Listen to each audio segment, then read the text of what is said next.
Kalendarski gledano, idealan je trenutak za zelenu rezvidu, pogotovo kajsije. Pogledajte, lepa zelena i bez plodova. Ne samo kajsije, već i višnje, trešnje, svih voćnih vrsta koje su obrane, čiji su plodovi skinuti.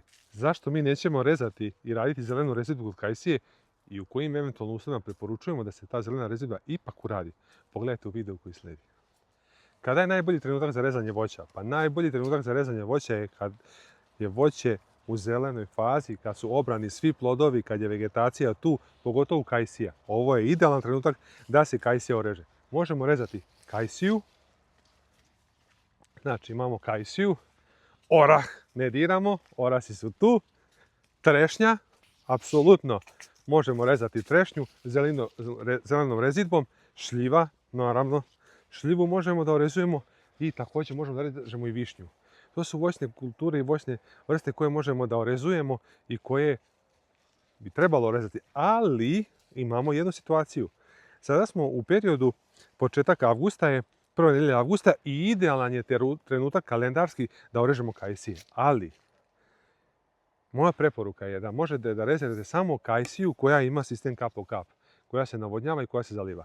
Ako bi ja sad krenuo da ovu kajsiju čistim iznutra, vidite, ove sve vodopije iznutra, tu, te vodopije koje idu grane unutra, ovako, ova grana ovdje, sve to mora da ide napolje. Ali svaki taj rez koji bih ja napravio sa makazama bi značio otvoreno mesto, otvorenu ranu preko koje voćka može da dehidrira i da gubi vlagu i da rizikom da se osuši. Znači kad imate ovako dugotrajne vremenske nepogode, jer vremenska nepogoda nije samo kad padaju snijeg, grad, led i kiša, već je vremenska nepogoda i ovaj trenutak kad mi imamo već nekih 10 dana temperature koje su oko 40 stepeni i najavljuju nam još 10 ovako vrelih dana. Nema kapi kiše, pokušali smo prošli put pre 10 dana da uradimo analizu zemljišta na parceli, nismo mogli da pipnemo jer toliko je zemlja suva da je neizvodljivo. Ono gdje možemo da koristimo makaze, to je recimo ova šljiva ovdje. Pogledajte, ovo je šljiva Stanley i ova šljiva će biti zrela za nekih 2 do 3 nedelje. Ovu šljivu ne diramo, ne beremo, ne kupimo sve dok ona ne bude apsolutno zrela i dostigne svoj maksimum slasti. Jer ova šljiva se koristi ovdje kod nas u kući za džem i za konzumaciju za jelo. Ono što treba da uradim jeste u ovom trenutku da prođem kroz voćnjak i ovako, sve ove što su ovako, evo ih, otpale su. Svaka ova koja je krenula ovako da se smežurava, ona može biti potencijalni izvor zaraze, bolesti, za dalje. Vidite ovdje, evo ga tu. Vidite tu kako je iza ovih. Evo je tu. Ona može da zarazi ovu. I znači sa nje trulež prelazi na zdravu šljivu. Pogledajte kako su se zalepili. I pogledajte. Hop, evo ga, trulež. Neupotrebljiv plod. Znači imamo plod koji je neupotrebljiv. Naravno, mora biti crvljiv, mora biti, znači ovo je jedan neupotrebljiv oboleo plod. Pogledajte. Košpica se odvaja. Ona bi mogla uskoro da ide na sečku, na izbijačicu. Znači koščica mogla, znači za koštica se izdvoji, znači za nekih 5 do 6 dana bi ova šljiva mogla da krene da se bere za izbijačicu. Evo. Znači možemo uraditi preventivno tako nešto ili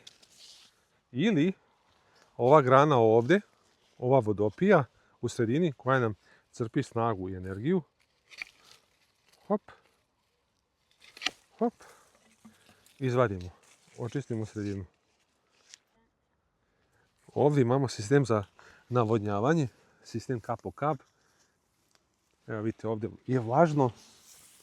Pogledajte tu gdje je kapa creva, znači vlažno je i nema veze što je napolju visoka temperatura kad ona dobija polako vodu i topi se. Tako da preporuka zelena rezidba uvijek u voćnjaku jer zelena rezidba je najbolja za voće. Zašto je najbolja? Pogledajte sad ovo. Ova grana koja raste gore, ona će još terati sigurno nekih 70 cm. Zašto bi ja nju pustio da ide do gore kad mogu jednostavno da je skratim tu? Šta sam uradio? Sav višak hrane i energije koji bi voćka slala gore, ona će sad upotrebiti gdje? Za debljanje ove grane, da postane jača, da postane snažnija, da može da nosi plod, da trpi vetar, da trpi vremenske nepogode. I na ovom pupoljku ovdje, tu, na tom pupoljku tu, ona će taj pupoljak da probudi i da gura sa strane. I kad ja uradim 3 godine zaredom tu zelenu rezidbu, ja sam dobio 1 godinu plus. I voćnjak koji je star nekih 5 godina će izgledati kao da je star skoro 7. Jer ću dobiti masu u stablu i dobit ću masu u granama. Tako da, makaze okačite o vrat, stavite u orman i nemojte sad ništa raditi jer možemo da nanesemo veću štetu nego korist za voće.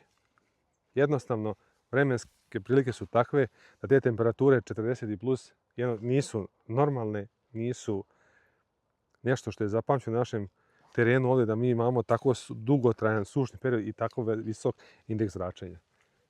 Voće, kad pipnemo ovako list, vidi se da pati, vidi se da mu treba voda. Ovdje, pogledajte posljedice. Vidite ovo, sav ovaj list ovdje je izlupan od grada.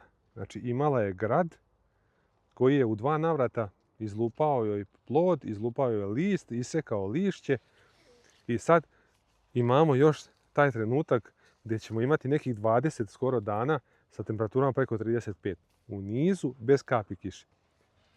Pa nekad se pitam kako ovo voće uopšte preživi takve vremenske neprilike. Ako možete, dajte voću vode, ako imate prilike zalijte, dovoljno je da zalijete i 10 litara dnevno. Nemojte zaliti danas 10 litara pa ostaviti 7 dana bez vode. Ne, nego pokušajte svaki dan ako imate 10 litara na ovako stablo, svaki dan 10 litara da se zalije, to će mu značiti, ono će da izgura, da nosi i da opstane. A bez vode vidjet ćemo. Posljedice će sigurno biti, kakve će biti, to će nam pokazati tek sljedeće proleće. Jer tek na sljedeće proleće kad budu terale biljke nove pupoljke, kad budu cvetale, kad budu kretale nov vegetacijski ciklus, onda ćemo vidjeti posljedice ovog leta. Našeg rada, nerada ili jednostavno neko i nema vode pa ne može. Tako da u ovom trenutku voda je najpotrebnija od svega. Da zaključimo, makaze neću sigurno uzimati u ruke pred septembra, eventualno ću proći kroz voćnjak i svaka ovako zaostala kajsija kao što je ova ovdje, skinuti, neke trule odbaciti. Podim se čak jednom mišlju, a vi mi pišite u komentarima šta vi mislite, da li da ostavimo ovu kajsiju i da je uopšte ne diramo. Da je pustimo da bude kao grm, neka ludi, pa da vidimo kako će se ponašati, koliko će plodova dati do godine, da li je to dobro ili loše. Mi smo radili ovdje jedan mali eksperiment proteklih godina gdje smo rezali, odvajali smo jedan deo, smo rezali kajsiju jul-avgust, što se najbolje pokazalo. I ako želite režiti kajsiju uvijek posle branja, to je bilo najbolje rezultate davala. Najduže je ostajao list kod kajsije koja je orezivana jul-avgust. Bila je najspremnija za sljedeću vegetacijnu godinu. Koju smo rezali oktobar-novembar, već je bilo malo drugačije. Koju smo rezali u decembru, pa evo vidite. Ova kajsija je orezana u decembru. Mi smo probali rezati u decembru, pogledajte. Kombinacija Monilije ervinija. Šta je tu je? Pišite nam u komentarima šta mislite, da li da je ostavimo ili da je srežemo u septembru, jer ja se nadam da će za 2-3 nedelje početi da padaju kiše, jer ovdje bez 2-3 dana da baš onako pada dobro, da se dobro natopi, da se biljka napije, zemlja je žedna, biljke su žedne, da se lepo napiju i da budu spremne da temperatura padne nekih 20, 22-3 stepena, da bude jednostavno i nama da radimo, da se ne umaramo previše, da ne idemo da režemo voće sa peškirom oko vrata i da brišemo znoj, ne, već da ta temperatura bude tu negdje optimalna od 23 do 30 stepeni, to je već nešto podložno, 30 je već visoka temperatura za rezača, ali 23, 25, 20 to je idealno. Tako da vidjet ćemo, godina je poprilično čudna, svašta se dešavalo u ovom voćnjaku. Držim palčeve za sljedeću godinu. Možda da promijenimo ipak to nešto i da je ostavimo ove godine, neka poludi, neka raste i da probamo da je režemo svake druge godine. pa da vidimo kako će biti.